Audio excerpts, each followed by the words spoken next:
الحمدللہ رب العالمین والصلاة والسلام علی سید المرسلین اما بعد فاعوذ باللہ من الشیطان الرجیم بسم اللہ الرحمن الرحیم۔ پڑھیے الصلاۃ والسلام علیک یا رسول اللہ وعلی آلک واصحابک یا حبیب اللہ۔ الصلاۃ والسلام علیک یا نبی اللہ وعلی آلک واصحابک یا نور اللہ۔ درود پاک پڑھنے کے بے شمار فضائل و برکات ہیں۔ درود پاک کب کب کہاں کہاں اور کیسے کیسے کام آتا ہے۔ ایک خوبصورت حدیث ہے، سرکار دو عالم صلی اللہ علیہ وسلم نے فرمایا الصلاۃ علی نور یوم القیامۃ عند ظلمۃ الصراط۔ میرے آقا فرماتے ہیں کہ مجھ پر درود پڑھنا قیامت کے دن پل صراط کی تاریکی کے وقت نور ہوگا۔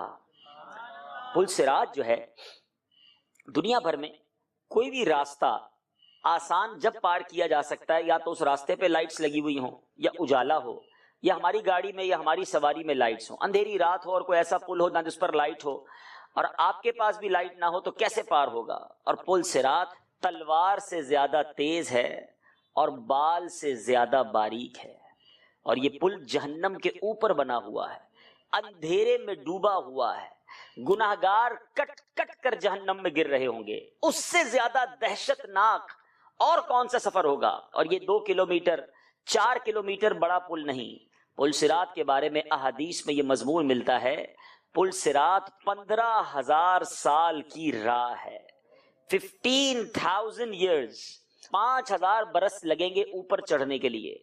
5,000 برس کی راہ ہے اس پل پر کراس کرنے کے لیے، and then 5,000 years، پھر 5,000 سال ہیں اس پل سے اترنے کے لیے۔ اتنا بڑا سفر، مگر اللہ کی رحمت جس کے ساتھ ہوگی، علماء فرماتے ہیں کچھ ایسے خوش نصیب بھی ہوں گے جو بجلی کی طرح گزر جائیں گے، کچھ پلک جھپکتے میں گزر جائیں گے، کچھ لڑکھڑاتے ہوئے گزریں گے، کچھ رینگتے ہوئے گزریں گے، اور کچھ ایسے بد نصیب بھی ہوں گے جو کٹ کر جہنم میں گر جائیں گے۔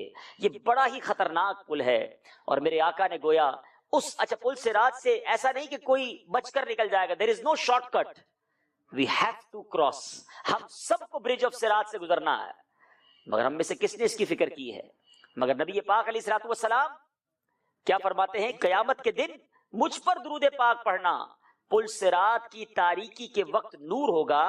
اور آقا فرماتے ہیں جو یہ چاہتا ہے، جسے یہ پسند ہو کہ قیامت کے دن یہ نور اور اجر و ثواب پورا پورا ملے، تو اسے چاہیے کہ مجھ پر بکثرت درود بھیجے۔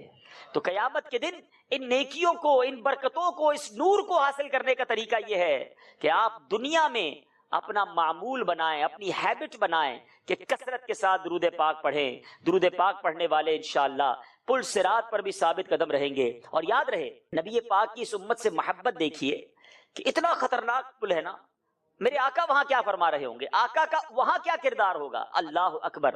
نبی پاک اسی برج آف صراط، اسی پل صراط کے کنارے سجدے میں گر کر رب سلم امتی کی صدائیں بلند کر رہے ہوں گے، یا اللہ میری امت کو سلامتی سے گزار دے، یا اللہ میری امت کو سلامتی سے گزار دے۔ ایسے آقا ہے جو وہاں بھی پیارے آقا اپنے امتیوں کے لیے دعائیں کر رہے ہوں گے، اور اسی رب سلم کی صداؤں کو یاد کرتے ہوئے امام عشق و محبت اعلیٰ حضرت لکھتے ہیں نا، یا الہی جب چلیں تاریک راہ پل صراط، آفتاب ہاشمی نور الہدا کا ساتھ ہو، یا الہی جب سرے شمشیر پر چلنا پڑے، رب سلم کہنے والے غم زدہ کا ساتھ ہو۔ اور امام عشق و محبت کا نبی پاک علیہ الصلوۃ والسلام سے پیار اور آقا کی رحمت اور ان کی مدد پر امید دیکھیں کہ کمال کا شعر لکھا، کہتے رضا واقعی پل صراط بڑا خطرناک پل ہے، لوگ ڈر رہے ہوں گے، چیخیں مار رہے ہوں گے، کٹ کٹ کر جہنم میں گر رہے ہوں گے، مگر رضا جو عاشقان رسول ہے نا، انہوں نے پل صراط سے گھبراتے ہوئے نہیں گزرنا، لڑکھڑاتے ہوئے نہیں گزرنا۔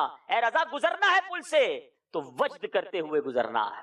اچھا، وجد تو وہ کرتا ہے جو بڑا خوش ہو، there is no tension، جس کو ٹینشن ہی نہ ہو۔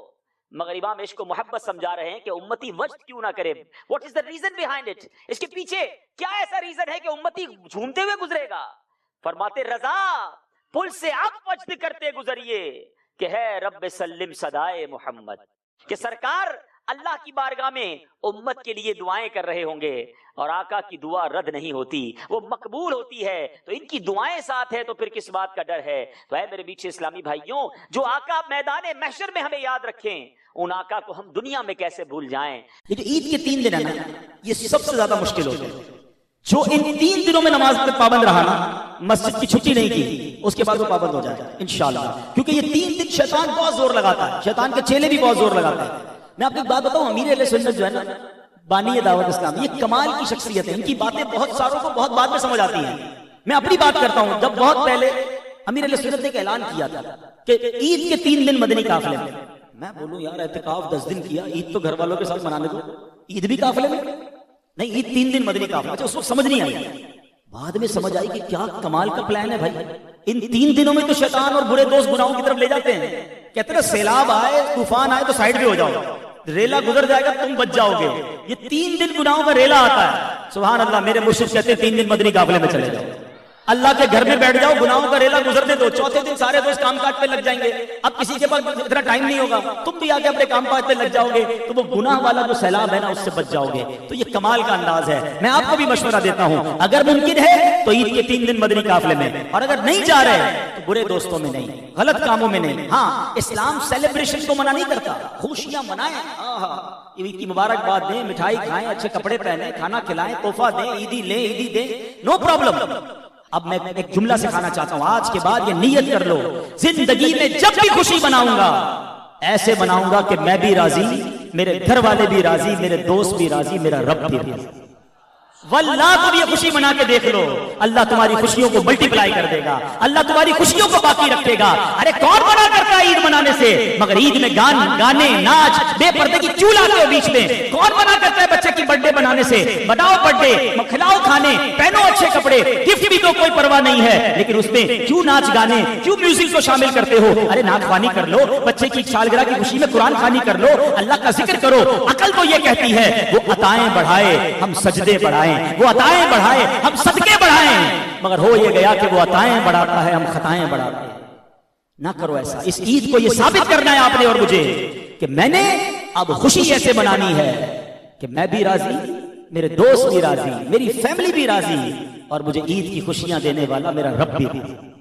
نمازیں پڑھ کے تو عید منائیں گے، درود پڑھ کے عیدی منائیں گے انشاءاللہ، بلکہ نبی پاک سے عرض کریں گے کہ آقا تیری جب کے دید ہوگی، جب ہی میری عید ہوگی، میرے خواب میں تم آنا مدنی مدینے والے۔ آؤ نا اپنے نبی سے عیدی مانگتے ہیں صلی اللہ علیہ وسلم، بڑے دیتے نا بچوں کو عیدی، ہم تو ان کے غلام ہیں نا۔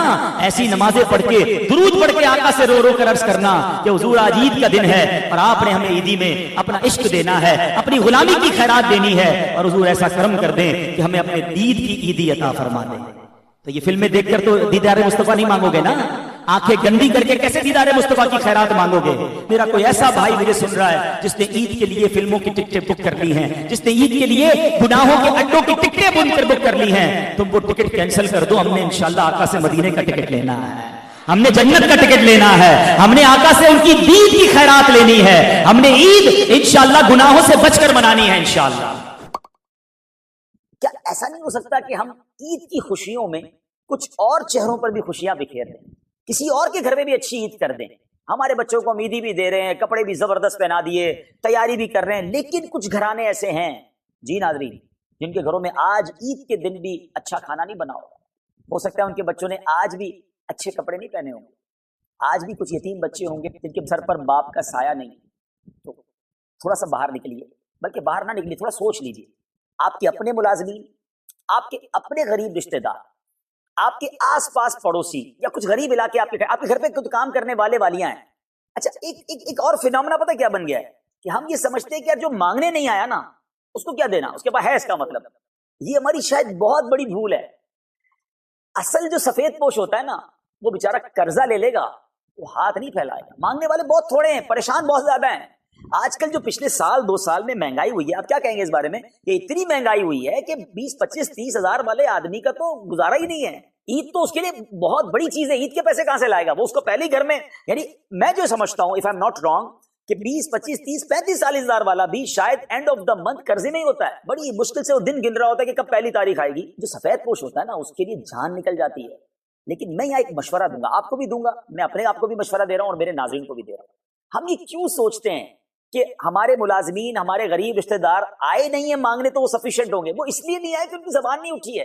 اگر اللہ نے آپ کو نوازا ہے، میں ایک آپ کو مشورہ ویسے ہی دے دیتا ہوں، آپ اگر انویلپ بنا لیں اور 10,000 5,000 اللہ نے نوازا ہے تو 20,000 کیا اپنے رشتہ داروں کے لیے بغیر ان کے کہے عیدی کا لفافہ بھجوا دیں، تو کیا ان کے چہروں پہ مسکراہٹ نہیں آئے گی؟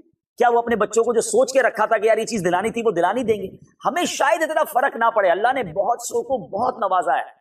خدارا عید وہ ہے کہ کسی کے چہرے پہ مسکراہٹ آ جائے۔ میرے بچے تو ہر عید پر اچھے کھانے کھاتے ہیں، ہر عید پر اچھے کپڑے پہنتے ہیں۔ کیا میں نہیں کہتا آپ 50 گھر، اگر اللہ نے نوازا تو 100 گھرانے آپ اسپانسر کریں، کم از کم ایک گھر میں تو عید کروا دو یار، کم از کم ایک گھر میں تو خوشیاں کروا دو، اس کے گھر میں اچھا کھانا بن جائے۔ اچھا ہم بعض اوقات جو ہے نا چیزیں بھیجتے ہیں، میرا ماننا یہ کہ کیش دے دیں، ہو سکتا ہے اس نے کپڑے لے لیے ہوں، کھانے کی ضرورت ہو سکتا ہے کھانا پک گیا اور کپڑے نہ آئے ہو سکتا ہے ان کو کچھ اور چیز چاہیے، آپ جو بھیج رہے وہ پہلے ان کے پاس ہو، تو کیش بہترین تحفہ ہے آج کے دور میں کہ ان کی ڈیزائر کے مطابق، ان کی خواہش کے مطابق وہ جو ہے نا وہ اپنی عید منا لیں۔ جو بھی آصف بھائی بات کر رہے تھے نا، اس میں جو خرچے کا ایک آپ بتا رہے ہیں، میں ایک صاحب سے ملنے گیا، آصف بھائی کبھی کبھی جو نا عام بزنس مین بھی ایسی بات سکھا دیتے ہیں نا، بات ایسی کر جاتے ہیں کہ کلک کر جاتی ہے۔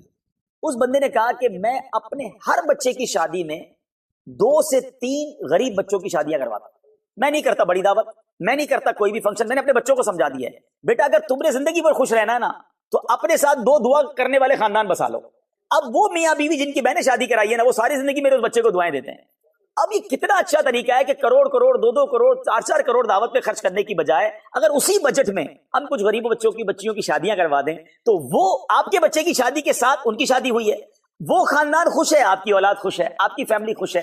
یہ جو سائملٹینیسلی کام ہوتے ہیں نا، یہ بڑے کمال کے کام ہوتے ہیں۔ اسی طرح ایک اور صاحب ہمارے بہت اچھے دوست ہیں ہمارے، انہوں نے بڑا اچھا پلان کیا، انہوں نے کہا میں ایک نیا گھر بنا رہا ہوں، جس دن گھر کا میں نے کام شروع کیا ساتھ میں نے مسجد کا کام شروع کیا، میرا گھر اور اللہ کا گھر ساتھ بننا چاہیے تاکہ یہ گھر کی برکت سے میرا یہ گھر آباد رہے۔ Look at the way of thinking, یہ بھی تو تھنکنگ ہے نا۔ اگر آپ اسی طرح غور کرتے جائیں کہ مثال کے طور پہ میں مشورہ دیتا ہوں، آپ چاہتے ہیں آپ کو بڑی بیماریاں نہ ہوں، آپ کے بچوں کو بڑی بیماریاں نہ ہوں، آپ لوگوں کا علاج کرانا شروع کر دیں اس نیت کے ساتھ کہ اللہ میں ان کا علاج کرا رہا ہوں، مجھے بڑی بیماری سے بچانا۔ مجھے ایک صاحب کا امریکہ سے کال آئی، مجھے کہتے ہیں دعوت اسلامی کچھ آنکھوں کے مریضوں پر کام کر رہی ہے، مجھے وہ کام کرنا ہے۔ میں نے کہا ہم تو بہت سارے مریضوں کا علاج کراتے ہیں، آنکھوں کے مریض بھی ہیں۔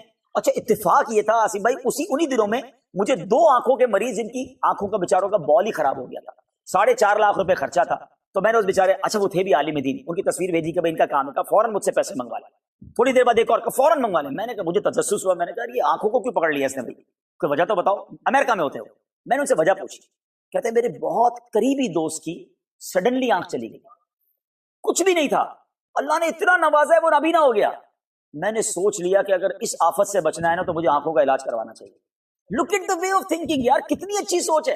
یعنی آپ اگر یہ چاہتے ہیں، مجھے ایک صاحب ملے کہتے ہیں جو ہے نا اولاد نہیں ہے ہمارے پاس، دعا کر دیں، تو میں نے اس کو کہا یار دعوت اسلامی میں ماشاءاللہ، کیونکہ میڈیکل کو بھی دعوت اسلامی کے دیکھتا ہوں، تو ہماری کئی اسلامی بہنیں ہیں اور ہزاروں کی تعداد میں ہیں جو کام کر رہی ہیں، نیکی کی دعوت دے رہی ہیں، ان کے ساتھ جب پریگننسی کا معاملہ ہوتا ہے تو ان کے پاس بعض اوقات کمی ہوتی ہے، علاج کے لیے پیسوں کی ضرورت ہوتی ہے، تو پتہ نہیں کیا میرے دماغ میں، میں نے کہا ایک کام کرو یار، آپ ہے نا اللہ نے بہت نوازا ہے آپ کو، آپ 25-50 ڈیلیوری جو کیس ہے نا اس کو اسپانسر کرو، آپ کسی کے یہاں اولاد ہونے میں مددگار بن جاؤ، اللہ اس برکت سے آپ کو اولاد عطا فرما دے گا۔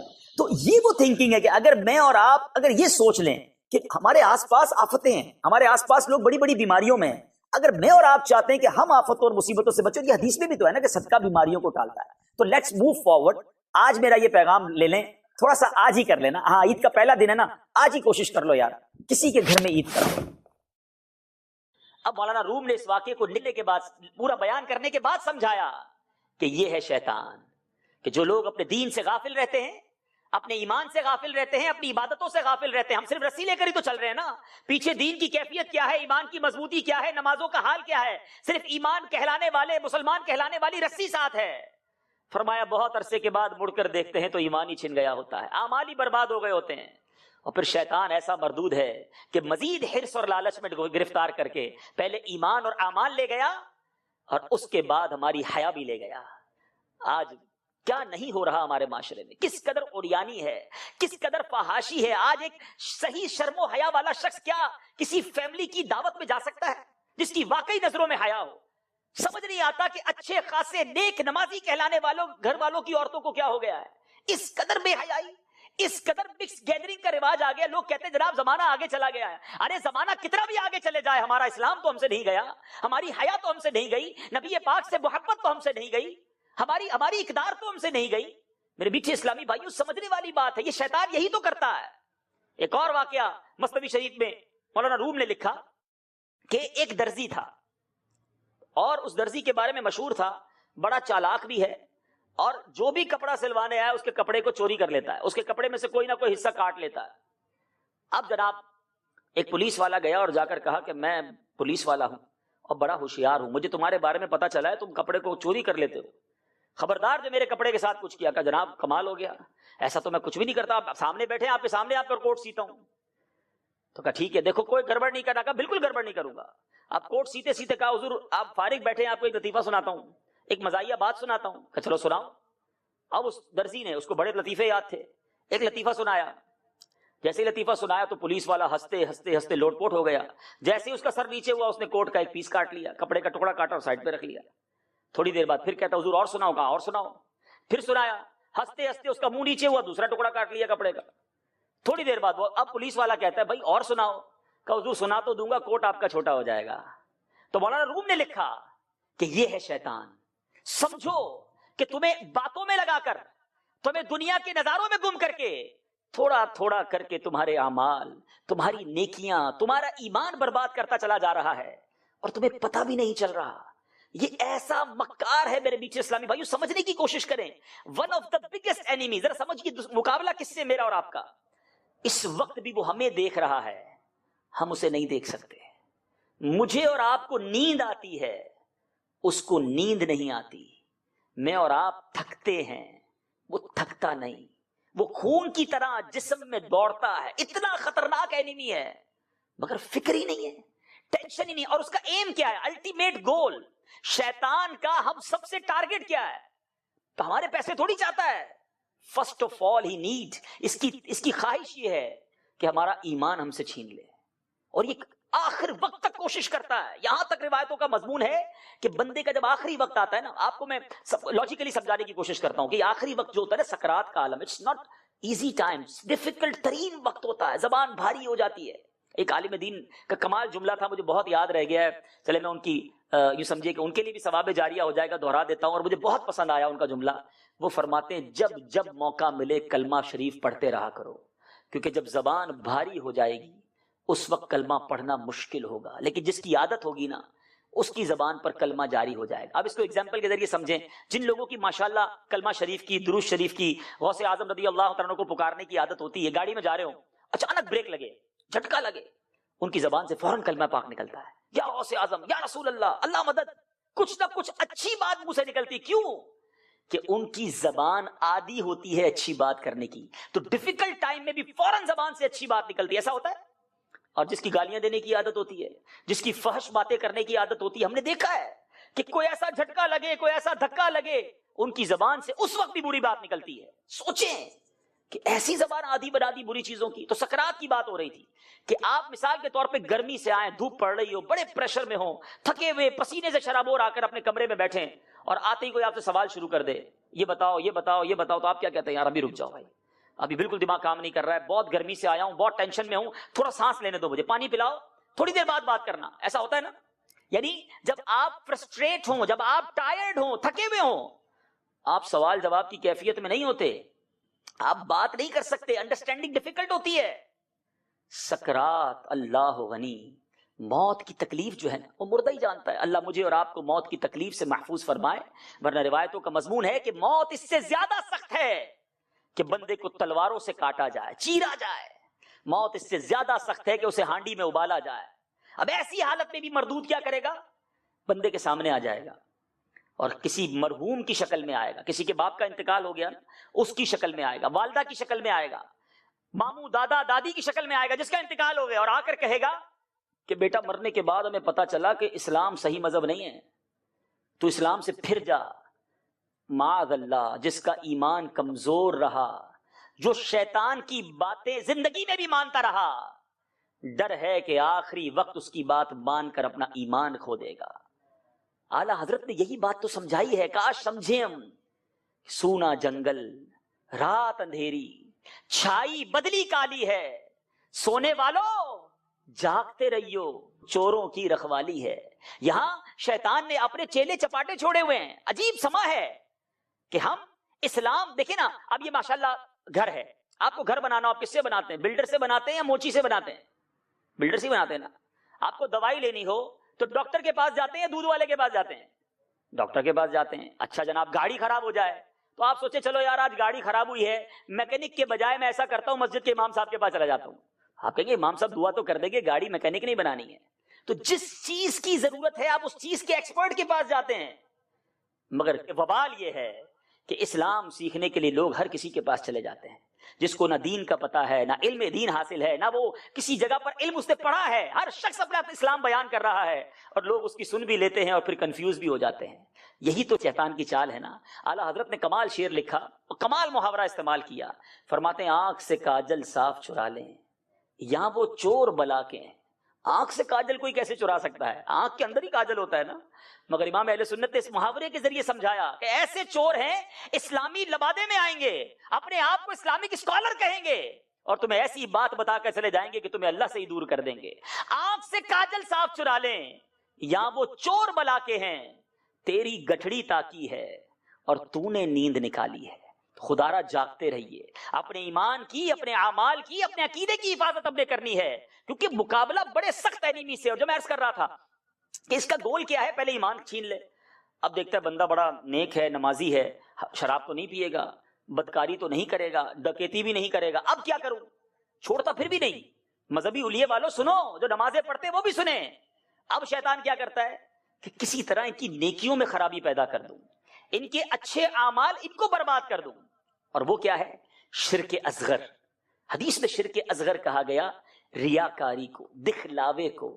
جو لوگ عبادت کر کے دوسروں کو بتانا چاہتے ہیں، دوسروں سے واہ چاہتے ہیں، عبادت بھی کی اور ضائع ہو گئی۔ حدیث کا مضمون ہے کہ قیامت کے دن جن لوگوں نے دوسروں کو دکھانے کے لیے عبادتیں کی ہوں گی، قیامت کے دن انہیں کہا جائے گا جاؤ اپنا اجر ان سے لے لو کہ جن کے لیے کام کیا تھا۔ اس دن کدھر جائیں گے ہم؟ نمازیں منہ پہ مار دی گئیں، یہ ریاضتیں منہ پہ مار دی گئیں، صدقے خیرات منہ پر مار دیے گئے کہ تم نے تو لوگوں کے لیے کیا تھا۔ یہ شیطان کا کام تھا کہ عبادت بھی کی مگر اس عبادت کو اس نے داغی کر دیا، اس عبادت کو اس نے جناب خراب کر دیا۔ مجھے اور آپ کو سمجھنا ہوگا اس کی چالوں کو۔ اچھا پھر کیا کرتا ہے؟ نیکیاں کم کروا دیتا ہے۔ کئی لوگ ہیں جو رمضان میں نوافل پڑھ رہے تھے، اب نفل نہیں پڑھ رہے ہوں گے، سنت غیر موقدہ چھوڑ دی۔ بلکہ کئی لوگوں سے پوچھو عشاء کی نماز کتنی رکعتیں ہیں؟ 4 2 3۔ ارے سنتیں کہاں گئی؟ نفل کہاں گئے؟ ارے بھائی سنتیں ہی ہے نا، غیر موقدہ ہیں، نوافل ہیں، نہیں پڑھا تو کوئی بات نہیں۔ اچھا اگر آج ایک اناؤنس کر دیں ہم کہ جو 17 رکعتیں عشاء کی پڑھے گا، پوری 17 رکعتیں عشاء کی پڑھے گا، اسے 17,000 روپے ملیں گے، تو بندہ بولے یار 17 ہی رکعتیں زیادہ نہیں ہے مولانا صاحب، تو اور زیادہ مل جائیں گے، پھر 16 پڑھے گا کوئی؟ تو سوچئے یہ اللہ کی طرف سے انعام ہے ہمارے لیے کہ ہم نیکیاں کمائیں، مگر شیطان آہستہ آہستہ ہماری نیکیاں کم کرواتا ہے۔ حضرت امیر معاویہ رضی اللہ تعالیٰ عنہ کے بارے میں آتا ہے، ایک بار آپ جو ہے وہ فجر کے لیے آرام کر رہے تھے، رات کا وقت تھا، آرام کر رہے تھے، صبح ہو گئی، کسی نے جگایا آپ اٹھ گئے، دائیں دیکھا بائیں دیکھا، کوئی نظر نہیں آیا۔ آپ نے کہا مجھے کس نے جگایا ہے؟ کہا حضور میں شیطان ہوں۔ کہا شیطان کب سے نماز کے لیے جگانے لگ گیا؟ حضور بات یہ ہے کہ کچھ عرصہ پہلے آپ فجر میں لیٹ اٹھے تھے، آپ کی جماعت چلی گئی، جماعت کے جانے کی بنا پر آپ نے اتنا افسوس کیا، آپ اللہ کی بارگاہ میں اتنا روئے کہ میں نے فرشتوں کو گفتگو کرتے ہوئے سنا کہ اللہ نے آپ کے اس افسوس کی برکت سے آپ کو 70 جماعتوں کا ثواب عطا کر دیا۔ کہا حضور میں نے اس لیے اٹھا دیا ہے کہ آپ اٹھ کر ایک ہی پڑھ لیں، ورنہ آپ نے پھر رونا ہے، آپ نے پھر افسوس کرنا ہے اور ایک کی جگہ 70 کا ثواب کما لینا ہے۔ تو یہ ہے مردود کہ جو ہمارے ہر نیک کام میں کمی چاہتا ہے یا ہمیں برائیوں میں مبتلا کرنا چاہتا ہے۔ ایک اور وار شیطان کا، لمبی امیدیں، یار ابھی تو جوانی ہے، ابھی تو میں اللہ اللہ کروں گا، بالکل یہ مولا ابھی بھی ہو سکتا ہے ابھی، اچھا میں بیان کر رہا ہوں تو وہ تھوڑی خاموش بیٹھا ہوگا، وہ بھی تو پلاننگ کر رہا ہوگا نا، کرنے دو مولانا صاحب کو جتنا بیان کرنا ہے، بعد میں پکڑتا ہوں ان کو۔ بلکہ ابھی بھی ہو سکتا ہے کسی کے دل میں وسوسہ ڈال رہا ہو، کوئی گھڑی دیکھ رہا ہو، یار زین بھائی نے تو کہا تھا 11 ساڑھے 11 ختم ہو جائے گا، ابھی تو بیان ہی ختم نہیں ہوا، کوئی کھڑا ہونے کی تیاری کر رہا ہوگا، اس کا بھی تو کام جاری ہوگا نا کہ یار یہ تو میرے ہی خلاف بیان ہو رہا ہے، میری چالیں بیان ہو رہی ہے، تو وہ خاموش تھوڑی بیٹھا ہوگا۔ اچھا اب وہ کیا ذہن میں ڈالتا ہے کہ یار باتیں ساری صحیح کی ہیں مولانا صاحب نے، بس ابھی شادی ہونی ہے، تھوڑا سا لائف کو انجوائے کر لوں, اس کے بعد 40-50 سال کے بعد تو کام ہی اللہ اللہ کرنا ہے. پھر میں مسجد کا کونا پکڑ لوں گا, داڑھی بھی رکھ لوں گا, بس پھر سارے حرام کام چھوڑ دوں گا اور مرنے سے پہلے پکی توبہ کر لوں گا. بڑا بندہ پلان کر کے چل رہا ہوتا ہے نا. لیکن موت سب کی پلاننگ کو برباد کر دیتی ہے. آگاہ اپنی موت سے کوئی بشر نہیں, سامان 100 برس کا ہے, پل کی خبر نہیں. میرے میٹھے اسلامی بھائیوں, ایک واقعہ کتابوں میں لکھا. 2 بھائی تھے. ایک بھائی فرسٹ فلور پہ رہتا تھا, دوسرا بھائی گراؤنڈ فلور پہ رہتا تھا. بلکہ یوں سمجھے کہ ایک بھائی فرسٹ پہ رہتا تھا, دوسرا بھائی سیکنڈ پہ رہتا تھا. اب بڑا بھائی بڑا نیک, پرہیزگار, عبادت گزار, اور نیچے والا بھائی فل عیاش, بدکاری کرنے والا, برے کام کرنے والا. اب بڑے بھائی کے دل میں خیال آیا کہ کبھی میری شیطان سے تو ملاقات ہو, نام تو بڑا سنا ہے. شیطان اس کے سامنے آ گیا. کہا میں شیطان. کہا اچھا. کہا میں تمہیں ایک بات بتاؤں, مجھے یہ بات معلوم ہے میرے علم کے ذریعے کہ تمہاری عمر 80 سال ہے, مگر تم نے 40 سال عبادت میں گزار دیے, جوانی بھی سجدوں میں گزار دی, کوئی رنگینی نہیں دیکھی, کوئی انجوائمنٹ نہیں کی, عبادت کی بٹی میں اپنے آپ کو جھونک دیا. تیرا بھائی دیکھ نیچے کیسے مزے کر رہا ہے, تیری مرضی ہے, باقی میں تجھے بتا دوں تیری عمر 80 سال ہے, تھوڑا انجوائے بھی کر لے پھر توبہ کر لینا. شیطان وسوسے کا بیج بو کر چلا گیا. یہی تو کرتا ہے, اس کا کام ہی یہی ہے, بس ایک ایسی پھونک مار گیا کہ بندہ اب سوچی جا رہا ہے. اب وہ بھائی کہتا ہے یار بات تو صحیح کر کے گیا, اگر 80 سال جینا ہے, 40 سال اللہ اللہ کر لی, اب 10-15 سال تو انجوائے کر لو, نیچے ہی تو بھائی ہے, اس کے مزے چل رہے ہیں اور میں اوپر اللہ اللہ ہی کیے جا رہا ہوں. اس نے کہا چلو نیچے بھائی کے پاس چلتے ہیں, کچھ لائف کے مزے لیتے ہیں, پھر آخری وقت اللہ اللہ ہی کرنا ہے, توبہ کر لوں گا. وہ بھائی اس نیت سے اپنے کمرے سے باہر نکلا, اللہ کی کرنی دیکھیں, اللہ کی خفیہ تدبیر دیکھیں. نیچے والا بھائی اچانک اس کے دل میں خیال آیا کہ 40 سال ہو گئے اللہ کو ناراض کرتے ہوئے, 40 سال ہو گئے گناہ کرتے ہوئے, شرابیں پیتے ہوئے, بدکاری کرتے ہوئے, کتنا ناراض کروں گا رب کو. ایک میرا بھائی دیکھو اوپر رہتا ہے, سجدے کرتا ہے, عبادت کرتا ہے, اللہ کو راضی کرتا ہے, میرا بنے گا کیا مرنے کے بعد. یہاں خوف خدا طاری ہوا. یہ بھائی سوچتا ہے چلو بس بہت ہو گیا, آج توبہ کرتے ہیں, بڑے بھائی کے پاس چلتے ہیں. کتابوں میں لکھا کہ چھوٹا بھائی اپنے کمرے سے نکلا اوپر جانے کے لیے, بڑا بھائی اپنے کمرے سے نکلا نیچے آنے کے لیے. But there is different intentions. نیچے والے کی انٹینشن جو تھی, نیت جو تھی, وہ توبہ کرنے کی ہے. اوپر والے کی نیت گناہ کرنے کی, پکا ارادہ. کتابوں میں لکھا وہ اوپر والے بھائی کا پیر پسلا, لڑکھڑاتا ہوا چھوٹے بھائی پر گرا. دونوں بھائی لڑکھڑاتے ہوئے نیچے گرے, دونوں ہی کا انتقال ہو گیا. ابھی تک اوپر والے نے گناہ نہیں کیا تھا, ابھی تک نیچے والے نے نمازیں نہیں پڑھی تھی, ابھی تک نیچے والے نے توبہ نہیں کی تھی, مگر لک ایٹ دا, کہتے ہیں انما الاعمال بالنیات, اعمال کا دار و مدار نیتوں پر ہے. میرے میٹھے اسلامی بھائیوں, ہوا کیا کہ اللہ تبارک و تعالیٰ نے نیچے والے کو سچی توبہ کی نیت کی برکت سے مغفرت یافتہ میں اٹھایا, اور اوپر والے کو گناہ کے پکے ارادے سے, نافرمانی کی سچی نیت سے گھر سے چلنے کی بنا پر اپنے نافرمان بندوں میں اٹھا لیا. یہ ہے شیطان جو زندگی بھر کے اعمال برباد کروا دیتا ہے. کبھی سیٹسفائی مت ہونا کہ میں 40 سال سے نمازی ہوں, میں 30 سال سے عبادت گزار ہوں. ارے بڑے بڑے اولیاء کرام جن کا نام تھا بلم بن باورا, وہ شخص تھا کہ جو زمین پر کھڑے ہو کر لوہے محفوظ دیکھ لیا کرتا, مستجاب الدعوات اسے کہا جاتا تھا, ہاتھ اٹھا کر دعا کرتا, وہ دعا قبول ہوتی تھی. مگر اس کا واقعہ قرآن میں موجود ہے. اے میرے میٹھے اسلامی بھائیوں, کیسا برباد ہوا کہ حضرت موسیٰ کے خلاف جب بد دعا کرنے کی کوشش کی تو ایمان سے بھی ہاتھ دھو بیٹھا. اور اصحاب کہف کا واقعہ طویل ہے, مگر اشارتاً بات کر دیتا ہوں کہ اصحاب کہف جو تھے ان کے ساتھ ایک رکھوالی کرنے والا, چوکیداری کرنے والا, ساتھ رہنے والا کتا بھی تھا. مگر وہ کتا بلعم بن باورا کی شکل میں جنت میں جائے گا, اور بلعم بن باورا اللہ کی نافرمانی کرنے کی وجہ سے کتے کی شکل میں جہنم میں جائے گا.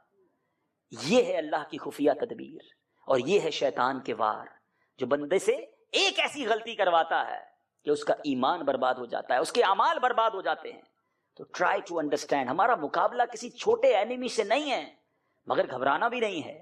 شیطان کتنے ہی طاقتور کیوں نہ ہو, میرا رب سب سے زیادہ طاقتور ہے. ان اللہ علی کل شیء قدیر. بس پہلے آپ کا رب سے رابطہ مضبوط ہو جائے.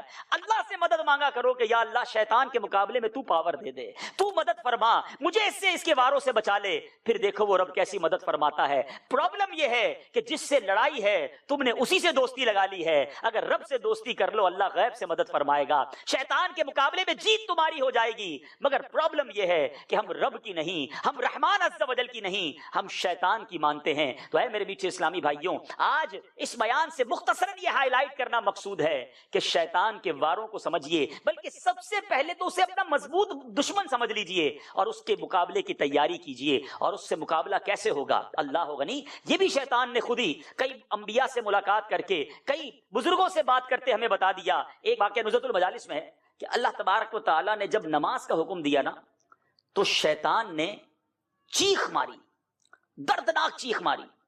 اس کی چیخ کی آواز سن کر اس کا سارا لشکر اس کے پاس جمع ہو گیا کہ کیا ہو گیا. تو شیطان نے پریشان حال ہو کر نماز کے فرض ہونے کے بارے میں بتایا کہ نماز فرض کر دی گئی ہے. شیطان نے کہا جہاں تک تم سے ہو سکے لوگوں کو نماز کے اوقات میں کسی اور دھندے میں مشغول رکھو جس سے انہیں نماز پڑھنے کی فرصت ہی نہ ملے. شیاطین بولے اگر ایسا نہ کر سکے ہم پھر بھی پڑھ لے نماز تو کہا پھر یوں کرو کہ جب کوئی شخص نماز پڑھنے کھڑا ہو جائے نا تو تم 4 شیطان اس کو گھیر کر کھڑے ہو جانا. دائیں طرف کھڑا ہونے والا یوں کہے کہ ذرا بائیں طرف دیکھ, بائیں طرف والا کہے ذرا دائیں طرف دیکھ, اوپر کھڑا ہونے والا یوں کہے کہ ذرا آسمان کی طرف دیکھ, نیچے کھڑا ہونے والا اسے نیچے دیکھنے کی ترغیب دے, رغبت دلائے اور جلدی جلدی نماز ختم کرنے کا وسوسہ ڈالے. اور خوب یاد رکھو اگر ان تمام کوششوں کے باوجود یہ بندہ نماز پڑھنے میں اگر مشغول رہا تو ہمارا بیڑا غرق ہو جائے گا, کیونکہ اللہ تعالیٰ اس کی بخشش فرما دے گا.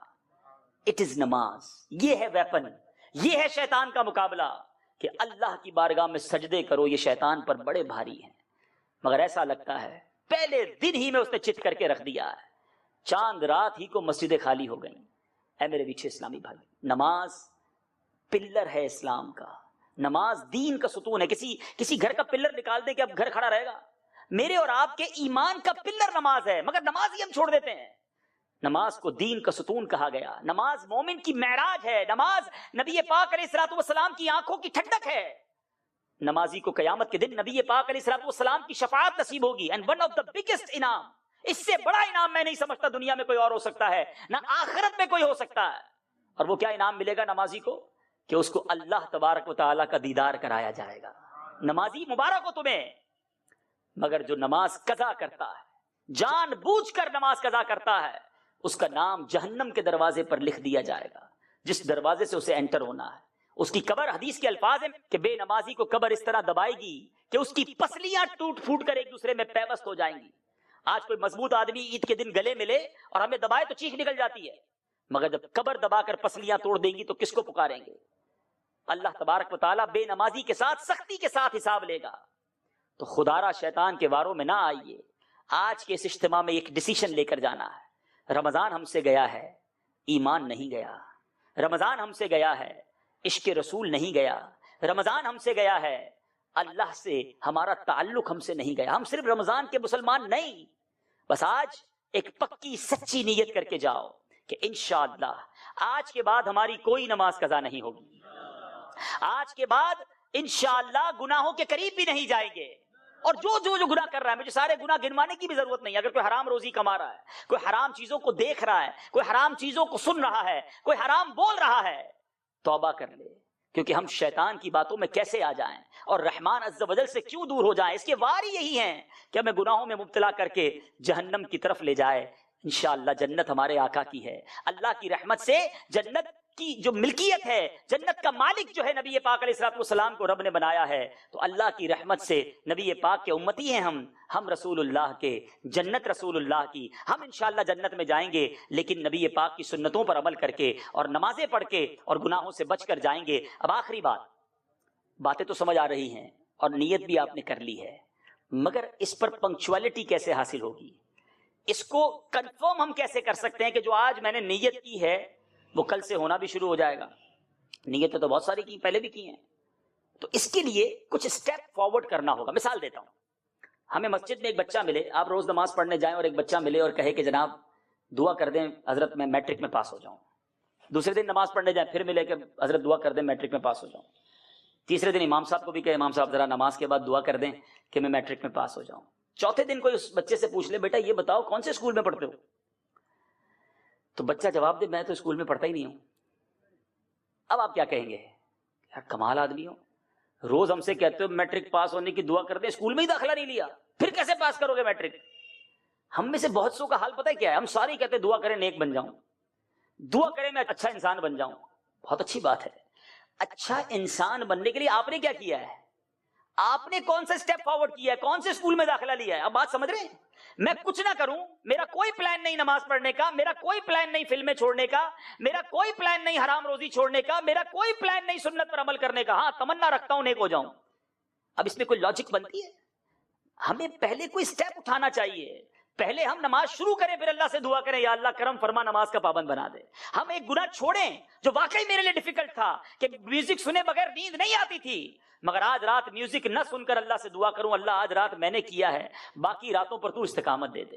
یا اللہ میں فلمیں دیکھے بغیر نہیں سو سکتا تھا, آج میں نے ٹی وی نہیں آن کیا ہے, مالک تو مجھے مدینے کی یادوں میں کھونے والی نیند عطا فرما دے. ہم دعا تو کریں نا, مگر ایک اسٹیپ فارورڈ بھی تو کریں.